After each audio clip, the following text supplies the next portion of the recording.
వామ్మో! ఇదేంటి ఈ డ్రెస్‌లో ఇంత బ్యూటిఫుల్‌గా ఉంది. ఏదో ఒకటి చెప్పి చెడగొట్టేయాలి. ఆ డ్రెస్ కలర్ నీకు మ్యాచ్ అవ్వలేదురా. ఇప్పుడు నియాన్ గ్రీన్ ట్రెండింగ్‌లో ఉంది కదా! నీకు పక్కా సెట్ అవుతుంది. ట్రై చెయి. నీకొక విషయం తెలుసా? మన క్లాస్ టాపర్ కార్తీక్ లేడు. వాడు నాకు ఈరోజు ప్రపోజ్ చేశాడే. ఆ మాటకొస్తే 2 మంత్స్ ముందే వాడు నాకు ప్రపోజ్ చేశాడు. నేను రిజెక్ట్ కూడా చేసిన. వాడు నా లెవెల్‌కి సెట్ అవ్వడని. దీని స్కిన్ ఏంటి ఈ మధ్య మరీ మెరిసిపోతుంది. ఏం వాడుతుందో కనుక్కుందాం. మనం కూడా ఫాలో అయిపోదాం. అసలు ఏమైంది నీ ముఖానికి ఈ మధ్య? మొటిమలు, మచ్చలు, ఓపెన్ పోర్స్ ఎలా ఉన్నాయి చూడు. అసలు ఏం వాడుతున్నావు నీ ముఖానికి ఫస్ట్ చెప్పు. ఏం లేదే జస్ట్ పసుపు వాడుతున్నా అంతే. ఓకే. మన స్నేహ బాయ్ ఫ్రెండ్ లేడు.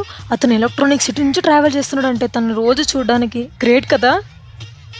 దానిలో గొప్ప విషయం ఏముంది? జస్ట్ అక్కడి నుంచి ఇక్కడికి 1 హార్ ట్రాఫిక్ అంతే కదా. ఆ మాత్రం ఎవడైనా చేస్తాడు. అదని పెద్ద గొప్ప విషయం ఏం కాదు కదా. నేను ఇలాంటి వాటికంతా ఇంప్రెస్ అయిపోను. నాకు కూడా ఇలాంటి వాళ్ళు ఉంటే బాగుండేది.